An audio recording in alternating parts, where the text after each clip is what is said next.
아멘. 하나님의 말씀 보겠습니다. 요한복음 4장 19절에서 26절까지입니다. 19절에서 요한복음 4장 19절에서 26절까지 제가 한 절 읽고 여러분이 한 절 읽고 교독하고 마지막 절 같이 읽겠습니다. 19절입니다. 여자가 이르되 주여 내가 보니 선지자로소이다. 우리 조상들은 이 산에서 예배하였는데 당신들의 말은 예배할 곳이 예루살렘에 있다 하더이다. 예수께서 이르시되 여자여 내 말을 믿으라. 이 산에서도 말고 예루살렘에서도 말고 너희가 아버지께 예배할 때가 이르리라. 너희는 알지 못하는 것을 예배하고 우리는 아는 것을 예배하노니 이는 구원이 너희에게 선이니라. 아버지께 참되게 예배하는 자들은 영과 진리로 예배할 때가 오나니 곧 이때라. 아버지께서는 자기에게 이렇게 예배하는 자들을 찾으시느니라. 하나님은 영이시니 예배하는 자가 영과 진리로 예배할지니라. 여자가 이르되 메시아 곧 그리스도라 하는 이가 오실 줄을 내가 아노니 그가 오시면 모든 것을 우리에게 알려주시리이다. 예수께서 이르시되 내게 말하는 내가 그라 하시니라. 아멘. 제목이 오래전에 번역을 한 거라 참 멋지게 내가 그라 이렇게 번역했어요. 요즘에도 보면 뭐라 그러면 우리 김포엔 그런 말이 없었는데 뭐라 그러면 그 말이 맞아 이럴 때 기야 이렇게 기야. 근데 내가 그다 이렇게 말씀하셔요. 우리 요즘에 뭐를 하고 있냐면 예수님의 생애를 순서대로 좀 하고 있어요. 100% 맞다 이렇게 할 수는 없지만 성경 사복음서를 왔다 갔다 하면서 아무튼 그런 데를 좀 찾고 있는데 그 초기의 역사는 예수님의 초기의 사역은 요한복음에만 있어요. 그러다 보니까 시작을 이제 요한복음에서 합니다. 지난주에 뭘 했냐면 마리아를 통해서 예수님이 태어나셨고 또 동방 박사들이 찾아온 것 때문에 예루살렘 왕궁에 소동이 일어났는데 헤롯 왕이 속은 걸 알고 나중에 그 어린아이 2살 이하의 모든 어린아이들은 학살을 하는 그런 일이 있었다 그랬어요. 그런데 그때 애굽으로 피신했던 마리아와 요셉에게 하나님이 또 나타나셔서 뭐라고 말씀하시냐면 이제 헤롯이 죽었으니까 돌아가라 그런다 그랬어요. 그러니까 마태복음 2장에 보면 돌아오려고 보니까 그때 왕이 헤롯의 아들 아켈라오라고 하는 왕인데 그 사람이 굉장히 사나웠던 것 같아요. 악했던 것 같아요. 그래서 그 사람이 왕인 걸 알고 베들레헴 유대 쪽으로 안 오고 저 위에 나사렛으로 갔다. 성경은 그렇게 기록을 하고 있어요. 헤롯이 죽고 나서 왜냐하면 땅을 세 아들에게 분배해줬어요. 쪼개줬어요. 그러니까 적어졌겠죠. 관할 지역이. 근데 유대 땅과 사마리아, 예루살렘 성전이 있는 거기, 왕궁과 성전이 있는 거기는 아켈라오라고 하는 아들에게 줬거든요. 근데 이 아들이 얼마나 강한지, 강한 유대인들이 데모를 좀 잘하잖아요. 바른 말 하니까. 그러니까 이 데모를 얼마나 하는지 밀란이 자꾸 일어나니까 로마에서 볼 때 아닌 거예요. 갈아쳐야 되겠는 거예요.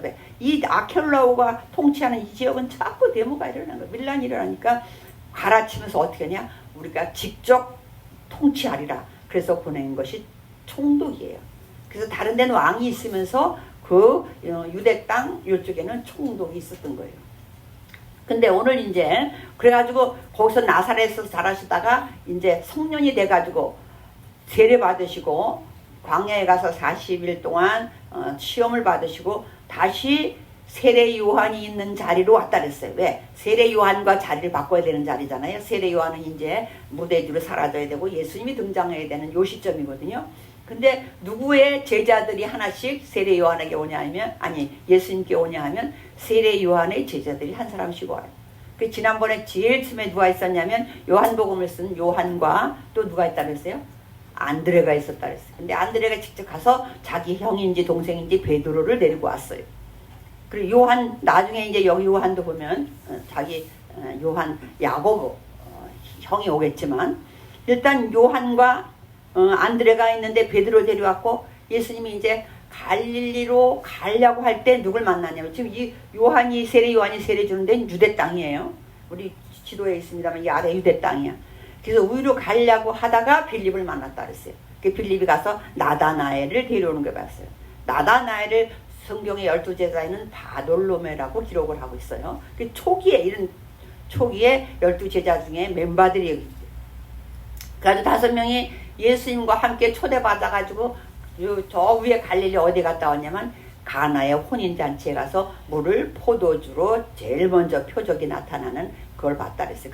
그때 동행한 제자들은 그 표적을 보고 그동안도 세례 요한의 말을 믿고 따라갔지만 더 깊은 믿음이 생겼다고 그랬어요.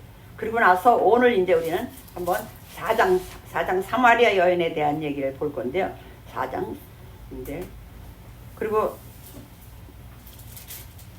2장 가나 혼인잔치를 보면 2장부터 봐야 돼요. 2장 13절에 보면 이제 그렇게 가나 혼인잔치 제자들이 믿음이 생겼고, 그런데 2장 12절에 간단하게 무슨 말이 있냐면 그 후에 예수께서 그 어머니와 형제들과 제자들과 함께 가버나움을 내려가셨으나 거기에 여러 날 계시지는 않았다. 그런 얘기가 나와요.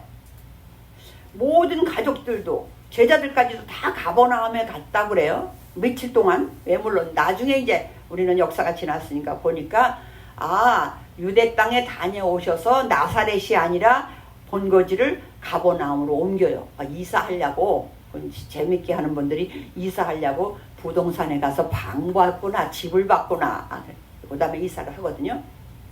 근데 이제 오늘 2장 13절이에요.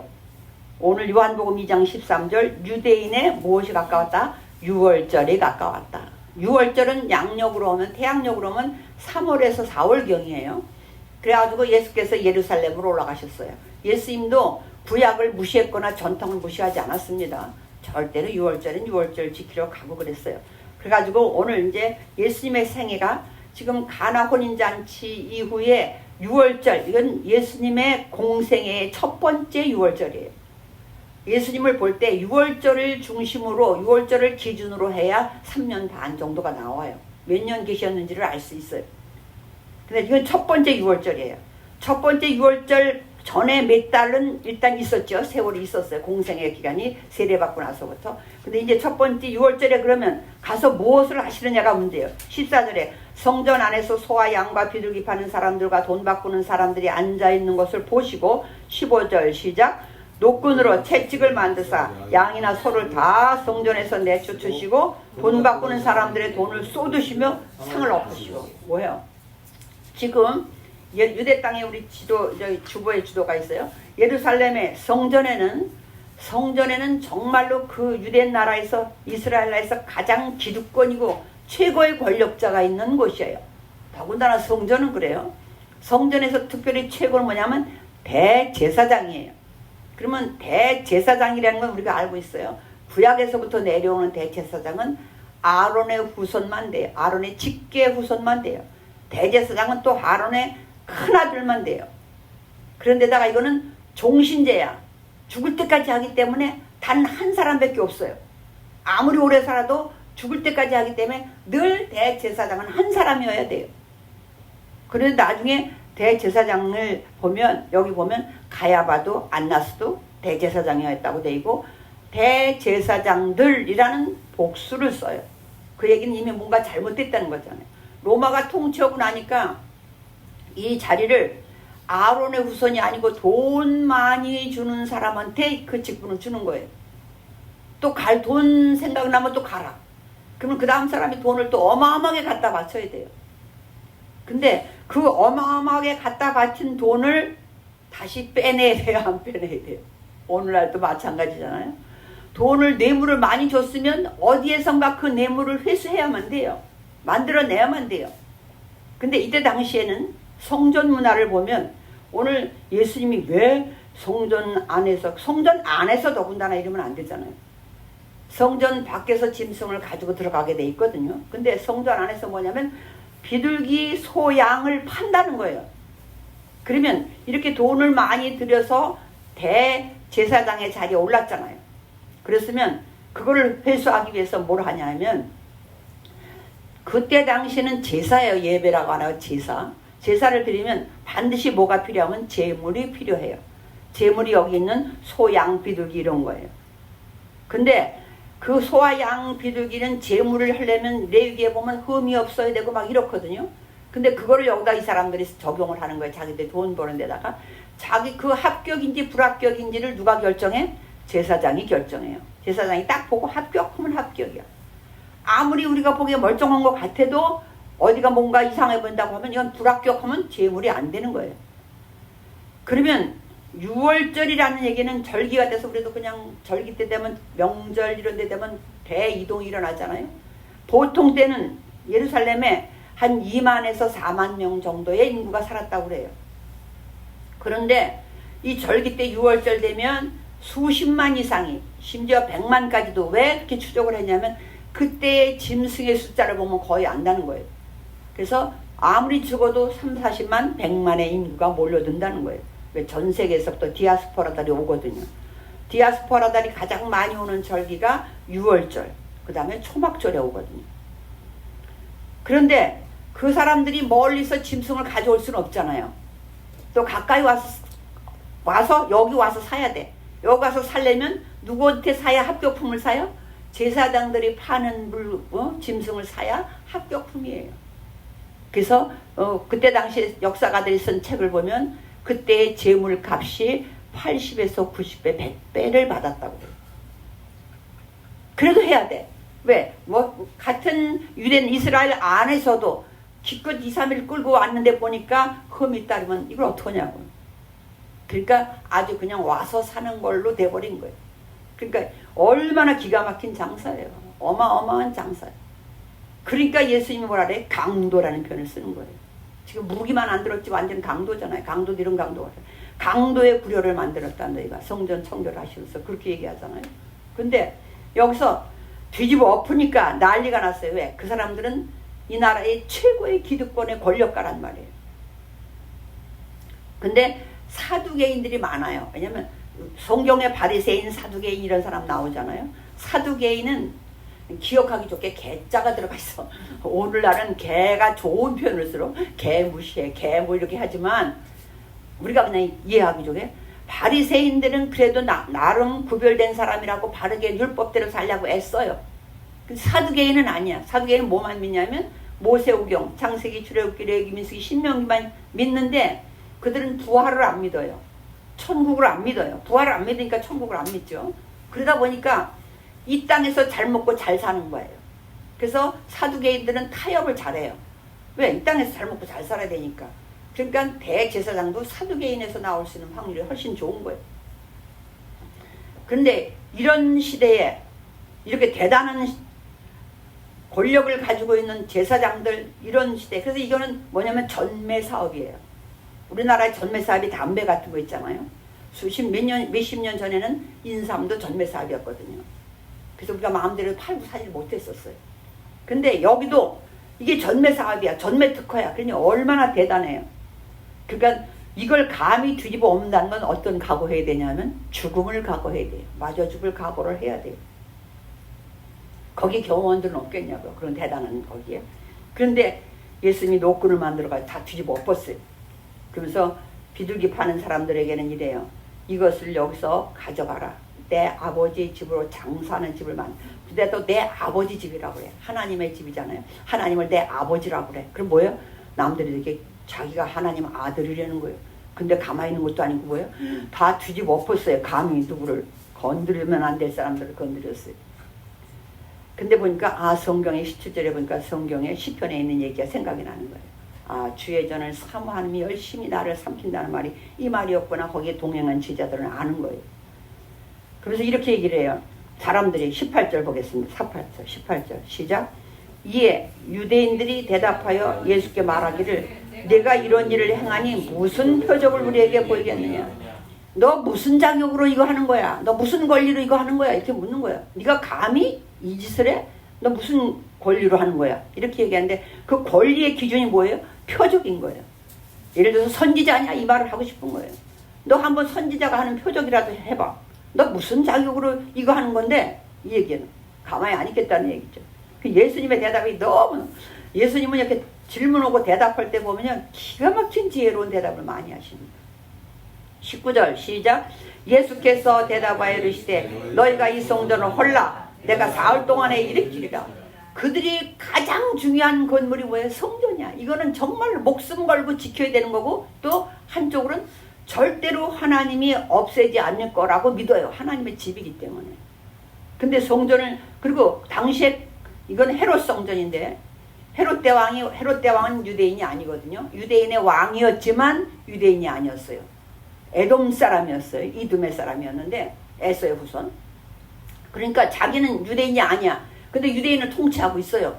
그럼 반란을 잘 일으키는 민족이잖아요.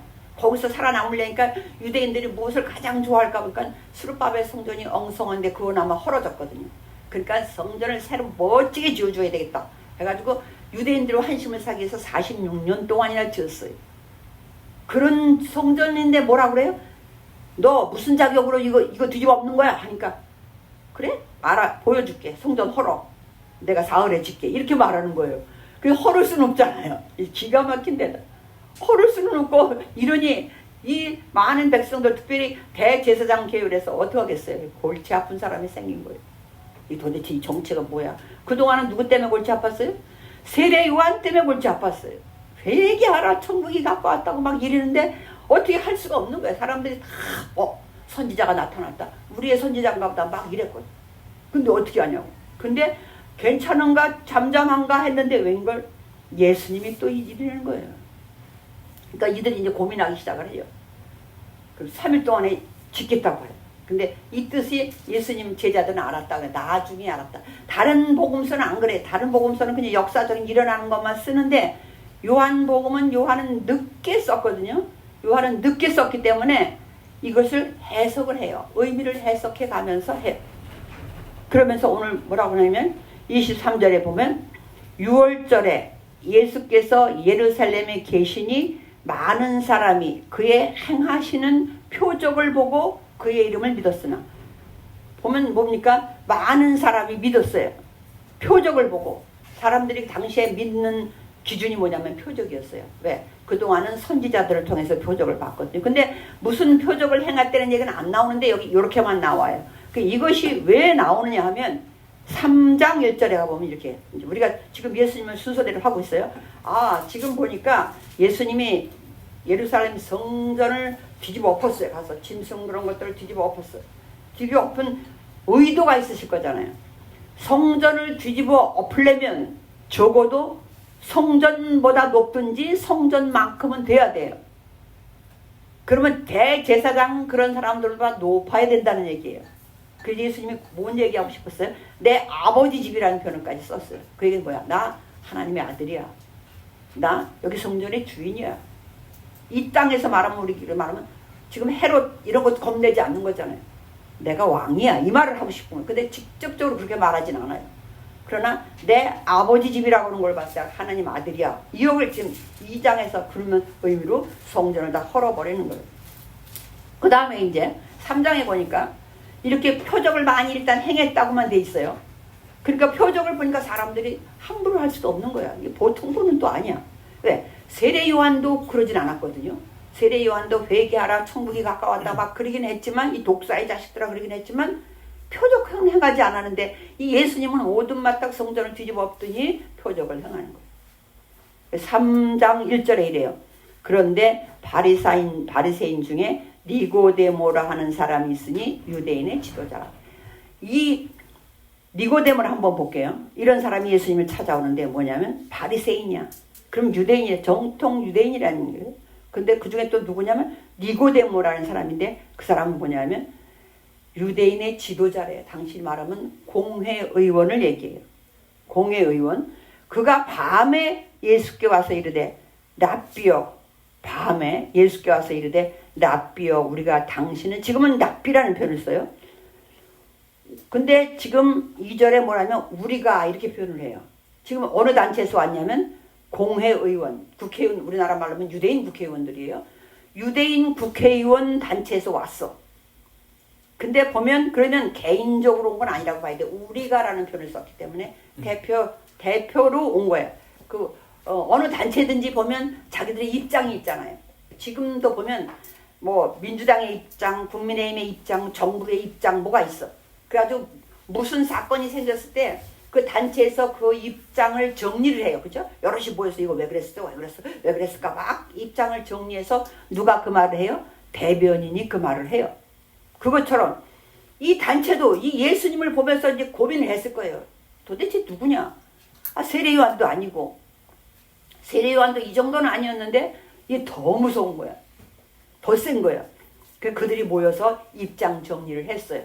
했는데 뭐라고 하냐면, 우리가 당신은 하나님께로부터 오신 선생이라. 분명히 온 건 하나님이 보낸 사람은 맞다.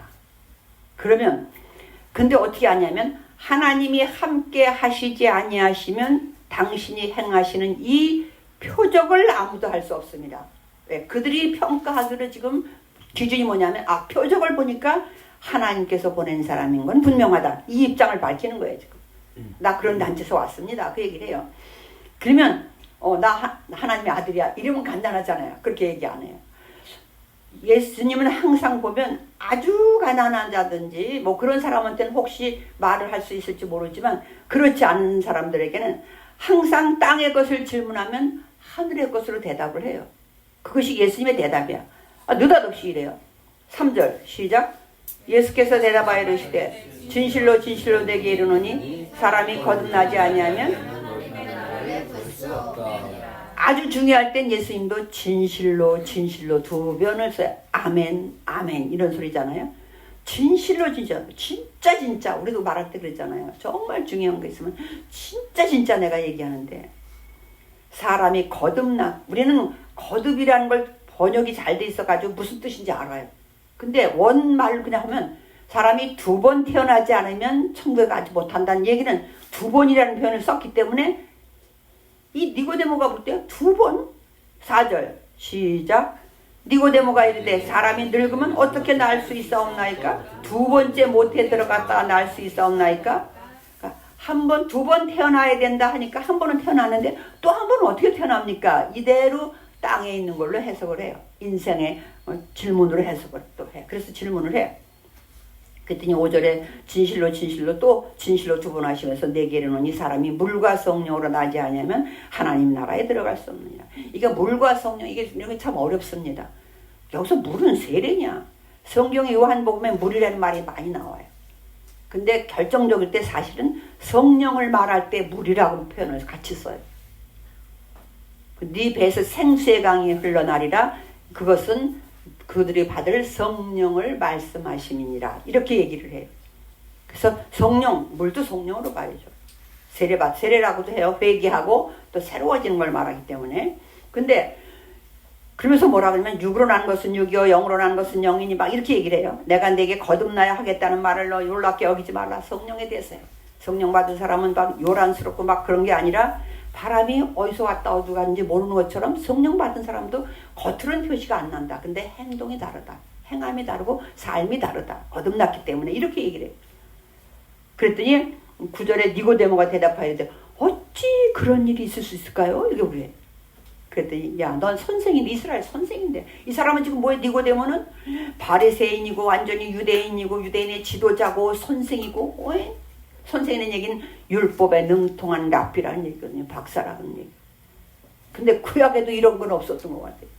니고데모가 배우기. 그런데 예수님의 말씀을 듣고 그런 일이 어떻게 있을 수 있습니까? 그랬더니 뭐라고 해요? 너 선생인데 그것도 모르냐? 이러고. 그러면서 이제 그렇게 얘기해요. 야, 내가 땅의 일을 얘기해도 내가 못 알아듣는데 하늘 얘기하면 다 알아듣겠냐?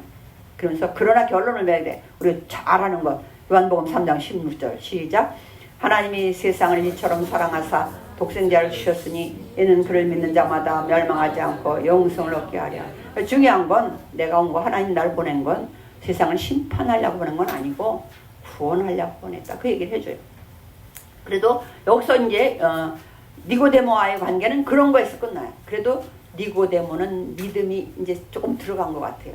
여기는 나와 있지 않지만 그래도 예수님을 놓지는 않았어요. 나중에 7장에 가서 보면 막 논쟁이 있을 때 너희들은 그분이 행하는 걸 보지도 않고 함부로 평가하냐? 이런 말을 니고데모가 대변을 해요. 마지막 돌아가셨을 때도 향을 가지고 오거든요. 그걸로 봐서 그래도 예수님을 붙잡고 있었던 것 같아요. 그래서 니고데모가 공적으로 방문한 사건, 그것이 바로 오늘 지금 6월절에 그가 6월절에 내려오셔서 성전을 뒤집었고 많은 표적을 행했더니 밤에 니고데모가 찾아와서 니고데모랑 하늘 얘기를 했어요. 거듭남에 대한 얘기를 했어요. 그러니까 22절 3장 22절 시작.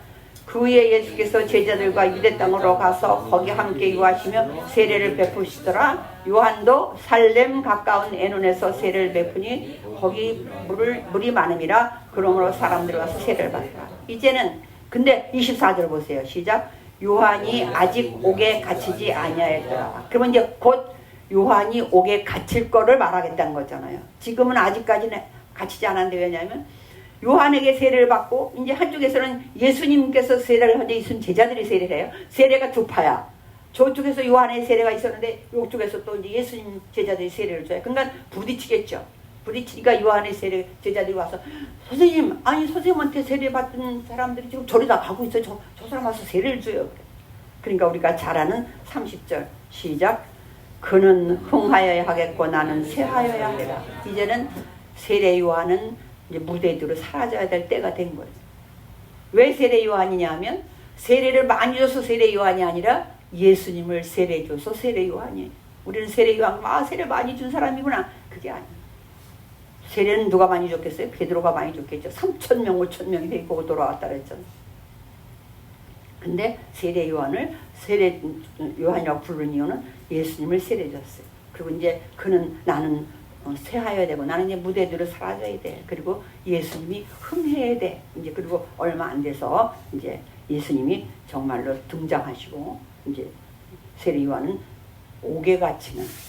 근데 구약에 그런 말까지는 안 나와 있잖아요. 옥에 갇혀서 그냥 이상하게 죽을 거라는 것까지는. 근데 그때 옥에 갇히는 걸 예수님이 이제 4장 한번 우리가 3절 한번 볼게요. 4장 3절. 지금 요한복음 하여튼 4장 3절을 보고 있습니다. 4장 3절 시작. 유대를 떠나서 다시 갈릴리로 가실 때. 이제 어릴 때 우리 지도 한번 볼게요. 지도. 아래 유대에서 지금 유대 예루살렘 근처에서 지금 하고 계시다가 여리고 조금 요단강 있는데 세례 주는 곳까지 가셨어요. 다시. 이제 그래가지고 그런데 예수님이 떠나려고 마음 먹는 장면을 한번 볼게요. 4장 1절 2절 시작. 예수께서 제자를 삼고 세례를 베푸시는 것이 요한보다 많다는 말을 바리새인들이 들은 줄 주께서 아신지라. 왜냐하면 바리새인들은 그동안 세례 요한 때문에 골치 아팠거든요. 아우 저 회개하라고 너희들 독사의 자식이라고 막 그러니까 자기들은 기득권이고 바르게 사는 사람이라고 생각했는데 그 골치가 아팠는데 아니 그 사람들 그 제자들을 다 어디로 보내 이제 세례 요한의 제자가 예수님의 제자로 넘어가는데 예수님은 성전에 와서 뒤집어 엎기도 하고 아이고 더 표적을 많이 행하는 거예요. 그러니까 이제 다시 비상이 어디로 걸렸어요? 예수님이 저 사람 누구냐? 이제 가장 중요한 건 뭐예요? 백성들도 마찬가지, 바리새인 서기관도 대제사장들도 정부도 마찬가지야. 궁금한 건 뭐예요? 저 예수 나사렛 예수가 누구냐 이거야. 누구길래 저러고 돌아다니냐. 이제 전부 이 입장이 나와야 돼요. 그래서 예수님이 여기서 이제 그만 안 되겠다. 이제 제자들을 다 어떻게 해서 입수했어. 세례 요한의 제자가 다 예수님의 제자로 넘어왔어요. 그거는 안 되겠다. 갈릴리로 가야 돼. 아직은 때가 아니잖아요. 여기서 잡혀서 어쩌고 이럴 때가 아니야. 그래서 다시 이제 우리가 보는 갈릴리가 있어요. 이제 나사렛에서 갈릴리에서 유대까지 거리가 한 직선으로 100km 정도 된다고 그래요. 그리고 아주 먼 거리는 아니에요. 이스라엘 땅이 크지 않으니까. 그리고 조금 이렇게 돌아가면 130km. 사람이 도보로 걸어간다면 3일에서 5일 거리라고 그래요. 직접 가면 한 3일 걸리지만 이 요단강을 건너서 사마리아 거치지 않고 이렇게 가려고 하면 4일이나 5일 걸리는 그런 거리라고 그래요. 근데 오늘 우리가 와서 어디까지 왔냐면 사마리아 연을 읽었어요. 근데 이제 아까 4장에서 사마리아를 통과하려고 이제 갈릴리로 가시려니까 어디를 통과해요? 예수님은 바로 가요. 돌아가지 않아요. 나중에 무슨 사건으로 제자들이 예수님이 돌아가요. 여기 사마리아에 여기 이것들은 막 이래. 그럴 때 그냥 예수님 바로 오거든요. 근데 오늘 이제 4절 보면 유대를 가려면 사마리아를 통과하여야 하겠는지라. 4장 4절 4장 5절 시작. 사마리아에 있는 수가라는 동네에 이르시니 야곱이 그 아들 요셉에게 준 땅이에요. 거기서 우리가 잘 아는 것처럼 여인 사건이 나옵니다. 그죠? 근데 그 시간, 이제 낮 12시면 이제 제자들은 다 배고파서 뭐 먹을 거 사러 갔어요. 어디를 멀리 갔어. 그리고 이제 예수님 혼자 앉아있어 우물 거야. 목도 말라 그러시겠죠. 근데 그 시간은 지금도 마찬가지지만 이 중동 그쪽에서는 12시 그때는 활동을 안 하잖아요. 12시에서 2, 3시까지 너무 더우니까 활동을 잘 안 해요. 근데 활동 하나도 안 하는 그 시간 혼자 살고 보니 물을 길러오는 사마리아 여자가 하나가 있었어요. 와 보니까 남자가 앉아있어. 근데 이 남자가 나에게도 물 좀 달래. 왜 그러냐면 물을 뭐 예수님이 뜰 줄 몰라서 그런 게 아니라 두레박으로 깊이 있는 걸 떠야 되거든요. 우리 옛날에 저는 그런 거 먹고 자랐으니까 막 떠 올려야 되는 거란 말이에요. 그 예수님이 아무것도 없으니까 물 못 떠먹어. 근데 그분이 그래. 나도 물 한 잔만 떠줄 수 있겠느냐 그렇게 묻죠. 여기서처럼 뭐 나의 물을 좀 달라 이랬겠냐고. 물 한 잔만 주시죠. 그래서 근데 딱 행색을 보니까 유대인이야. 나는 사마리아인이고 우리 상종도 안 하는 사람들인 거예요. 그러니까 묻습니다. 아니 선생님은 유대인 같은데 우리하고 상종도 안 하는데 왜 물을 나보고 달라고 그래요? 이렇게 하죠. 그러니까 10절 예수께서 대답하여 이르시되 내가 만일 뭐라고 그랬을까? 아줌마라 했을까? 뭐라고 하여튼 아주머니가 내가 만일 하나님의 선물과 또 내게 물 좀 달라 하는 이가 누구인지 알았다면 내가 그에게 구하였을 것이요 그가 생수를 내게 주었으리라 하거든. 아마 아주머니가 나에게 물 달라고 했을 거요. 그럼 내가 영원히 목마르지 않는 생수를 줬을 거요. 이런 말을 해. 여자가 뭔 소리인지 잘 모르잖아요. 아 그래요? 그런 물도 있어요? 그럼 우리는 이거 야곱으로부터 얼마나 언제적 얘기예요? 야곱으로부터 물려받은 그런 우물인데 이 우물보다 그럼 야곱보다 선생님 더 위대한가요? 이렇게 물어. 그러니까 예수께서 이르시되 13절 이 물을 마시는 자마다 다시 목마르려니와 내가 주는 물을 마시는 자는 영원히 목마르지 아니하리니 내가 주는 물은 그 속에서 영생하도록 솟아나는 샘. 뭔 소리인지는 모르지만 좋은 소식이야. 그죠? 뭔 소리인지. 아 그래요? 그럼 나 그 물 좀 주세요. 나 여기 물 길러 오는 더군다나 얼마나 한참 뜨거운 시간에 누구 안 보는 시간에 와야 되니 얼마나 더웠겠어요. 나 물 좀 안 길러 오게 해요. 그럼 그 물 좀 나 좀 주세요. 이래. 그러면 그 물을 준다든지 안 준다든지 그 물이 아니라든지 이런 얘기를 해야 되잖아요. 느닷없이 뭐라 그래요? 16절 시작. 이르시되 가서 네 남편을 불러. 왜 남편이냐고. 그러니까 이 여인이 잠깐 얼마나 난감했겠어요. 자기 삶을 알잖아. 어떻게 대답해야 되지? 여기서 그냥 바로 대답한 것 같지만 아닐 거예요. 그 대답을 한동안 이 사람 뭐야? 유대인 남자 왜 나한테 남편 얘기를 꺼내는 거예요? 잠깐 고민했겠죠. 근데 자기 그 과거가 너무 복잡하잖아요. 누구한테 말하고 싶지 않아. 그래 아니라고 다 사실대로 말할 수도 없고 거짓말할 수도 없고 얼마나 난감했겠어요. 근데 결국 이렇게 해요. 여자가 이르되 난 남편이 없나이다. 저 남편 없는데요. 그랬더니 이래. 아주머니 말이 맞아요. 남편이 없다는 말이 맞아요. 남편 5이 원래 있었죠. 지금 있는 자도 남편 아니죠. 이렇게 말을 해. 기가 찬 거예요. 이거는 하나님과 나만 아는 비밀이라고 생각해요. 신과 나만 아는 비밀이라고 생각했는데 그들 사마리아인도 나름 하나님을 믿어요. 그 조상이 또 이스라엘이었기 때문에 섬기는 자리가 다르고 좀 그래서 그렇지.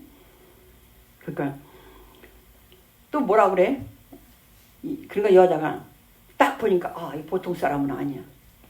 그때 오늘날 말하면 무당은 아닐 거 아니에요. 남자분이야. 유대인이야. 선지자인가 보다. 이 생각이 딱 들어왔어요. 선지자시군요. 그러니까 여자가 얼마나 지혜로워 보니까 선지자니까 그래서 제가 어떻게 되는데 막 이러지 않아. 딱 뭐라 그래요. 선지자니까 뭐에 관심이 있을 거예요? 하나님과 예배에 관심이 있을 걸 너무 잘 아는 거예요. 그거를 딱 물어. 우리 조상들은요 이 그리심산이거든 거기가. 이 산에서 예배 드리거든요. 갈 데가 없잖아요. 성전이 거기 없으니까. 근데 유대인들은 또 예루살렘 성전에서 예배 드리면서 거기서 예배만 드려야 돼. 진짜 예배라고 하는데 어떻게 해야 되는 겁니까? 이렇게 물어. 예수님은 그런 거 아니고 어디가 중요한 게 아니고 이제 그 얘기를 하는 게 바로 예배가 신령과 진정으로 예배할 때가 온다. 이런 얘기를 해요. 그런데 그때 마침 제자들이 이제 그러면서 이렇게 말해요. 그런 거 알아요. 뭐 그래서 이거 저걸 막 알려줘. 가르쳐 주니까 그런 거요. 저기 우리가 그리스도가 오시면 다 알려줄 거 우리 알고 있어요. 저도 알고 있어요. 그래. 그리스도가 오면 이제 그런 거 다 알려줄 거예요. 그때 배우겠다는 거예요. 뭐야? 당신은 선지자에서 끝나고 그리스도가 오면 다 알려주겠지요. 내가 그거든. 내가 그니라. 이랬는데 마침 또 제자들이 왔어. 예수님은 저기 먹을 거 다 사가지고 왔습니다. 그러니까 이 여자는 어떻게? 거기 참 난감해 있기도 그죠? 그러니까 또 때는 이때야. 아, 지금 물리는 게 문제가 아니구나. 지금 그리스도라고 하셨지. 그냥 냈다 일단 동네로 갑니다. 가서 그동안은 조용히 살던 여자인데 막 사람들한테 그래요.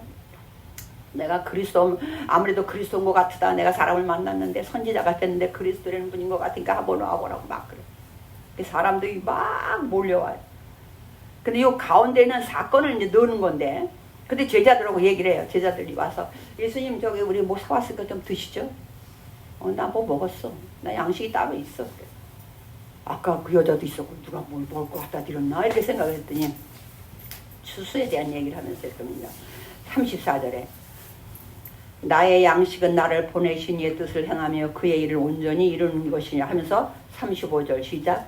너희는 넉 달이 지나야 추수할 때가 이르겠다 하지 아니하겠느냐. 그러나 나는 너희에게 이르노니 너희 눈을 들어 밭을 보라. 휘어져 추수하겠다. 지금 예수님이 왜 여기서 8개월 계셨다고 우리가 추측을 하냐면 아까 6월절에 가셨잖아요. 6월절이 3, 4월이라 그랬잖아요. 근데 여기서 뭐라 하냐면 야 지금 너희들은 한 4개월 있어야 추수한다 그러지. 이건 일반적인 얘기예요. 추수한다고 했지 4개월인데 그 나라는 4월달 정도 추수를 해요. 봄에 이제 그때가 맥추절 그럴 때니까. 근데 4개월 있어야 추수한대. 그럼 애들이 없어서 물어볼 수가 없어요. 지금 어른한테 물어야 돼. 그럼 지금 몇 월달이라는 거예요? 12월 달이라는 얘기예요. 4개월이 있어야 추수할. 지금 12월인 거야. 그러면 지금 한 3, 4월 달에 오셨잖아요. 6월절에. 그러니까 한 8개월이 지난 거예요. 근데 뭐라고 하냐면 너희들 생각엔 한 4개월 있어야 추수할 거라고 하는데 지금은 이건 육적인 세상 얘기예요. 영적인 얘기를 하는데 지금 그 물동이 두간 여자 때문에 사람들이 막 몰려와. 뭐예요? 추수 알곡들이 몰려오고 있어요. 여기 추수할 저기들이 몰려오고 있어요. 인간 영혼들이 올려오고 있어요. 그 얘기를 하시는 거예요. 야, 너희 눈을 들어 밭을 보라. 휘어져. 사람들 잔뜩 오고 있지 않냐? 이렇게 해놨으니 얼마나 어려워요. 이게 어려워. 자, 지금 제자들도 헷갈렸을 거예요. 처음에. 아니 농사 짓는 얘기 하셨다가 그러면서 36절 거두는 자가 이미 삭도 받고 영성에 이르는 열매를 먹는 이게 다 영적인 얘기거든요. 거두는 자들이 가서 다 지금 너희들은 수고도 안 했는데 지금 보고 있잖아요. 같이 거둔다는 거예요. 근데 삭이라는 거 뭐냐면 이미 영생을 받았으니까 이미 삭도 받았다. 그런 얘기를 하고 있어요. 그러면서 이제 그 여자가 나중에 39절에 이래요. 사람들이 여자의 말이 내가 모든 것을 그가 내게 말하였다 증언함으로 그 동네 중 많은 사마리아인이 예수를 믿는지라. 사마리아인들이 예수께 와서 우리 40절 시작. 사마리아인들이 예수께 와서 자기들과 함께 유하시기를 청하니 거기서 더 있어 달라는 거예요. 더 있어 하늘나라 얘기 좀 더 해주세요. 영생에 대한 얘기 좀 더 해주세요. 예수님 막 붙잡고 그래서 이틀을 더 있었어요. 그러니까 얼마나 많은 영혼이 구원을 받았겠어요. 그래서 그 여자 사람들이 또 이래요. 42절 시작. 그 여자에게 말하되 이제 우리가 믿는 것은 네 말로 인함이 아니니 이는 우리가 친히 듣고 그가 참으로 세상의 구주신 줄 알미라. 예수님 만난 다음에 처음에는 그 여자 때문에 몰려왔어요. 근데 예수님 말씀 듣고 나니까 너무너무 놀라운 거예요. 오늘 여기까지만 할 거거든요. 길게 못해요. 그 사마리아 사건을 통해서 예수님은 뭐냐면 우리에게 말씀하시면서 정말로 상처받은 세상에 상처받은 가난한 지금 앞장 3장에서는 니고데모라고 하는 대단한 사람이 나왔어요. 반대로 사마리아 여인은 유대인도 아니고 사마리아 여인이지 또 남편이 며칠 있어도 지금 뭔가 해결이 안 되고 있는 아마 그분은 인생에서 남편을 잘 만나야 된다고 생각을 했던 것 같아요. 그러니까 계속 남편이 어떤 의미로 바뀌었는지 모르겠지만 이 사람하고 살면 괜찮을까 저 사람하고 살면 괜찮을까 아마 많이 바꿨던 것 같아요. 그러니까 지금 6번째잖아요. 그런데도 행복이 없어. 평안이 없어. 지금 그런 사람을 찾은 거잖아요. 그 뭐 정말로 목마른 인생에게 남에게 말할 수 없는 그런 인생에게 그거 아직 확신이 없는 그런 믿음에 그런데도 하나님은 붙잡고 있었어요. 보니까 사마리아 여인이 그런 사람에게 찾아오셔서 뭘 얘기해요? 내가 그리스도니까 앞으로는 나와 함께 살면 된다. 그리스도라는 걸 얘기하고 있어요. 오늘 내가 그다. 요한복음 전체에서도 직접적으로 내가 그리스도다 이렇게 말하는 게 많지 않아요. 은유적으로 많이 하시고 나는 하나님의 아들이다 막 이런 식으로 얘기하죠. 아버지, 내 아버지 이렇게 얘기를 하죠. 그래서 오늘 이 사마리아 여인까지 우리가 한번 봤어요. 오늘 6월절 8개월 동안에 성전 청결을 깨끗이 하시고 그 다음에 많은 표적을 행하시고 그 다음에 니고데모가 찾아와가지고 예수님과 대화해서 그 유명한 요한복음 3장 16절에 나왔어요. 그리고 이제 유대 지역에서 세례 요한의 제자들을 다 인수하고 나니까 일단 바리새인 이런 사람들이 종교 지도자들이 예수님을 보는 눈이 달라졌어요. 그럼 나중에 이제 없애자는 걸로 나가거든요. 뭐 우리가 어떻게 절제가 안 돼, 우리가 통제가 안 되는 사람이에요. 그리고 이제 예수님은 예루살렘에서 첫 사역을 마치고 8개월 동안의 사역을 마치고 이제 떠나는 갈릴리로 떠나야 되는 여기까지 왔어요. 그러면 갈릴리에 가서 이제 43절부터는 다음 주에 할 겁니다. 이제 가서 다시 갈릴리에서 많은 활동을 하세요. 예루살렘은 6월절 절기 때 이런 때 수전절 이런 때 나오시지 별로 나타나지 않아요. 왜? 눈을 동그랗게 뜨고 예수님을 잡으려고 하는 사람들이 예루살렘에 다 있거든요.